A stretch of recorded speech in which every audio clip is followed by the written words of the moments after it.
United stand, Manchester United versus Reading FA Cup preview. I'm smiling more than normal because we've just been on a stream about Bournemouth because I messed up. If anybody was there, you were there for a few seconds. We got it wrong. But Ole Gunnar Solskjaer wants the Manchester United job and says it's going to be very, very hard for him to leave. We'll be talking about that in a moment. Also, we're talking about the FA Cup prospects.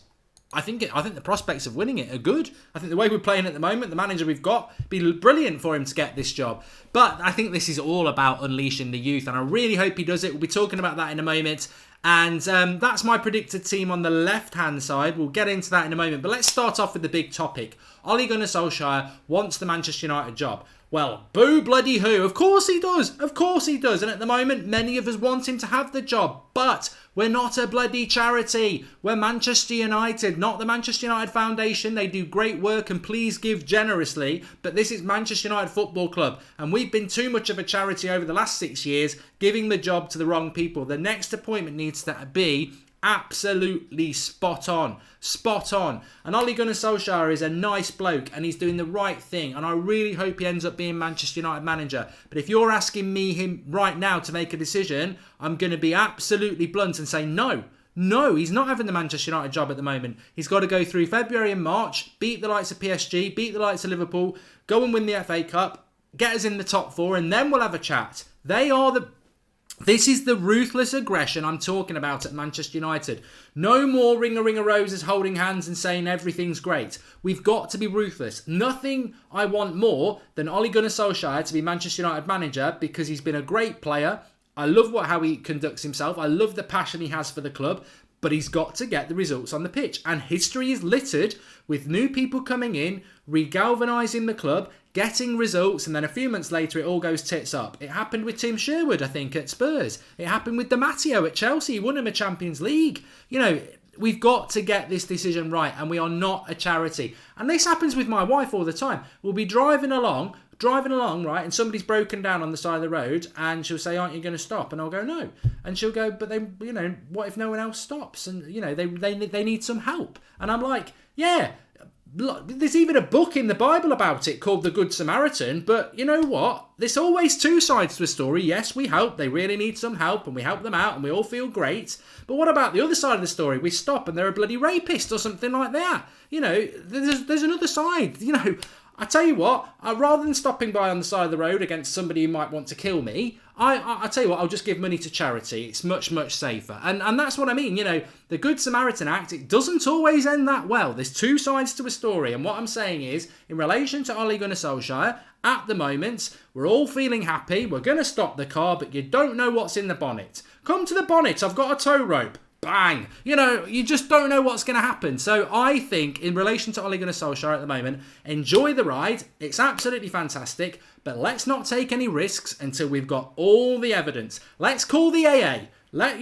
Broken down on the road, I've got a lot of sympathy for you, but that's what mobile phones are for. That's what the AA is for. And let's not be exclusive. That's what the RAC is for as well. So, just think. Think on. That's what I would say. There's always two sides to a story. Ole Gunnar Solskjaer is doing fantastic and I bloody love it at the moment. But if you're asking me, would I give him the job right now? I think that's the opinion of an idiot. I really do. I really do. We don't need to make this decision. And I don't think Solskjaer wants us to make this decision. I think we can all say, let's give him the job now because we feel happy and we're all hoping he gets the job. But let's see where we are in April.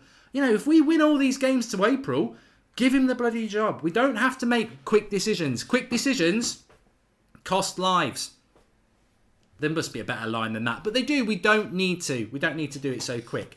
Anyway, let's bring it into the present. Smash a like on the video. Get involved with the video. Let's talk about the United Reading game. They are absolutely shit. I mean, to be honest with you, Reading are shit. Don't even say they're not that bad, Mark. They are shit. They haven't won a game since the start of November. Jaap Stam, I thought, was still their manager. He went back in April. They've had Paul Clement, the shittest manager ever. They've got rid of him at the start of December. And now they've got someone called Jose Gomez, who sounds like some sort of hybrid of Jose Mourinho and Angel Gomez. No, I don't know who the guy is. He used to manage some Portuguese side. I mean, I wish. I was talking to somebody about this over Christmas, actually. They were like, why aren't there loads of good English managers? And I say, because for the last 10 years...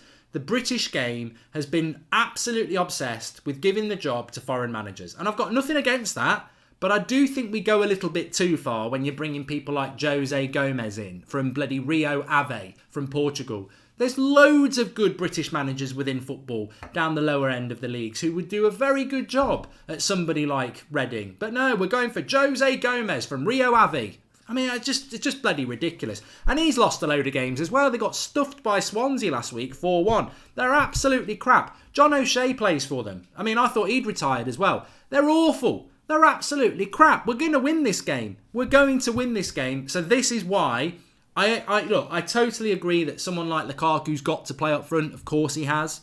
Because he needs to play. And there's somebody who's going to have to play in the midfield because, you know, we pay him enough money. He's got to play. Let's get him in the shop window. But I hope we don't do what I saw Mourinho do in the past, which is I've got to give game time to people like Scott McTominay. I've got to give game time to, you know, the peripheral crap that isn't good enough to get in the first team. Give some youth game time. Like Mason Greenwood's got to get at least half an hour in this game. Angel Gomez has got to get at least half an hour in this game. But Tahith Chong, he's got to start this game. He's got to start this game of football because Reading are awful. They're a team that's going to get relegated from the Championship. They are terrible. They're not like Derby, who are actually probably going to get promoted and played us off the park a few months ago. They are awful. So give people a chance. And even when you look at that team that I've predicted there, Romero in goal, fine. I would rest Darmian and I would rest Lindelof and I would play Darmian as a right-sided centre-back.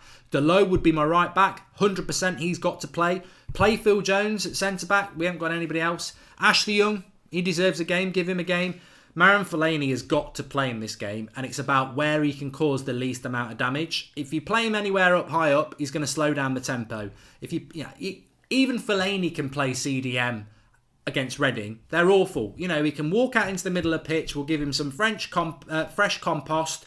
We'll give him a good water, and he can park his tree there, and he can blossom because it's Reading at Old Trafford. And all he's got to do is stand in front of the back four, get the ball, pass 5 yards to somebody better in him, and I'm sure he'll have an 8 out of 10 performance. So Fellaini will play because he's got to give someone like Fellaini game time, hasn't he? He can't not play him. Fred's got to play, has to play. He's got to play Fred. And Pereira, I don't know whether Pereira will play, but if Pereira doesn't start this game, he's gone. It's as simple as that. Andres Pereira is gone. He is free to go in the summer. It's not up to us. We can't make him stay. If he decides he wants to go, he's going to go. The only chance we've got of keeping Pereira is playing him in games like this. If Pereira doesn't play on Saturday, he is gone. It's as simple as that. It's a subplot to this preview. He is 100% gone. Sanchez has got to play, so I would rest Martial, I would rest Pogba, Rashford, Lingard, rest all of those. Don't play Mata. He was terrible against Newcastle. He played for 70 minutes. Mata's the prime player, actually. Mata does not need to play in this game. If you're going to give Mata game time at the expense of a youth player, it's a waste of time.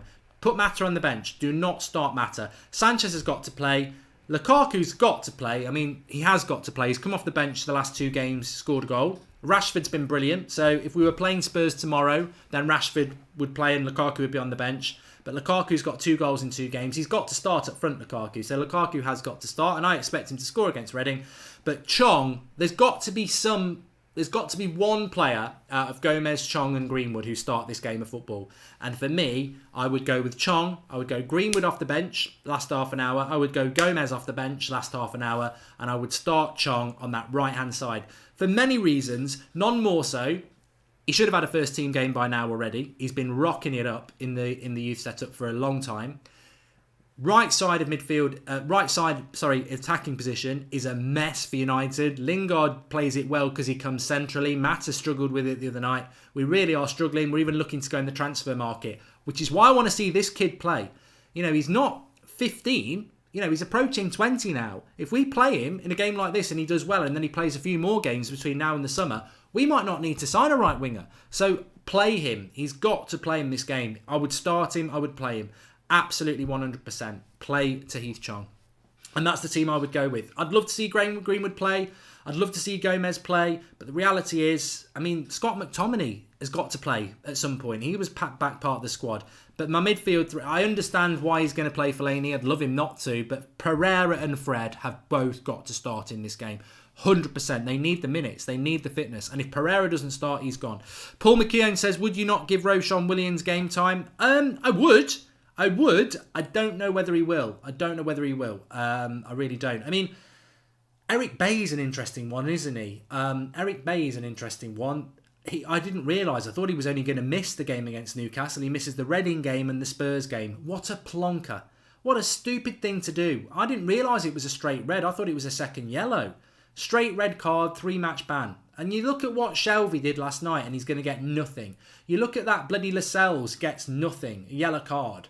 And Eric Bay makes one tackle and he misses 3 games at a time when everybody's out injured. All our centre-backs are out injured. And you just wonder, is he starting to miss the trip? You know, starting to miss the train at Manchester United now a little bit, because it would have been absolutely fantastic to have him playing. Sophie says she's so excited for the Reading game. I am. Akar says thoughts on Darmian at centre-back. If it means resting Lindelof, fine. I mean, I would prefer Roshan Williams to play.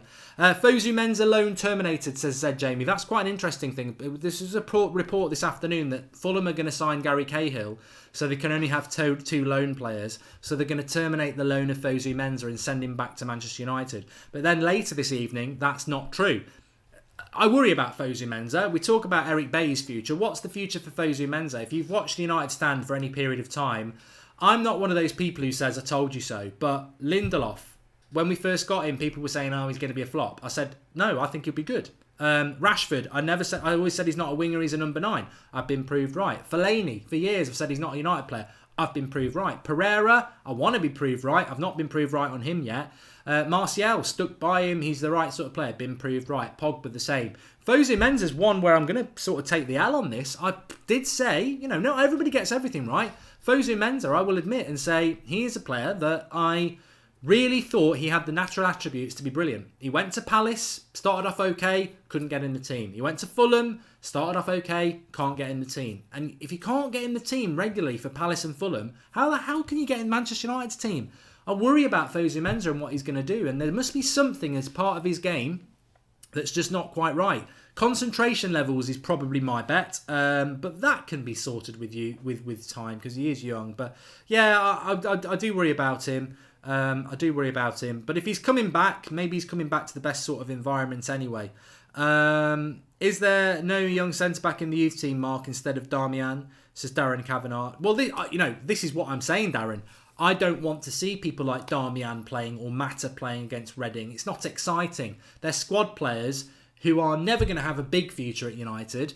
And Reading are so bad, we should be playing players that are going to excite. I'm convinced Ollie will do it. He's done everything right so far, more or less. And I think he would definitely look to get Chong, Greenwood and Gomez involved. I just don't want to see him having 10 minutes. I want to see him having half an hour's or plus. I really do. Blazing Gun 365 says, I don't think Fozo is grasping the opportunities he's been given. Twan Seaby would be a decent player to bring back, but he's actually injured for Villa at the moment. And he's doing fantastically well for Aston Villa at the moment. Please do drop a like on the video. Let's see if we can get 1,000 likes before we finish the show. I'm an hour early tonight. We're normally live at 8 o'clock. My apologies for that. The reason we're not live at 8 o'clock tonight is because there's a football match going on. Manchester City versus Liverpool. We're all Manchester United fans and we can't stand either of those clubs, but I think we'll all be watching that. It's a massive game.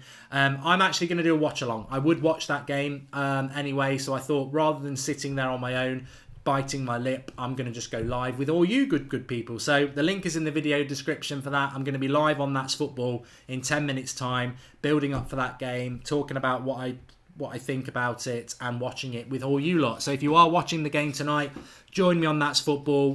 Be live at 7:30. The link is in the video description for it.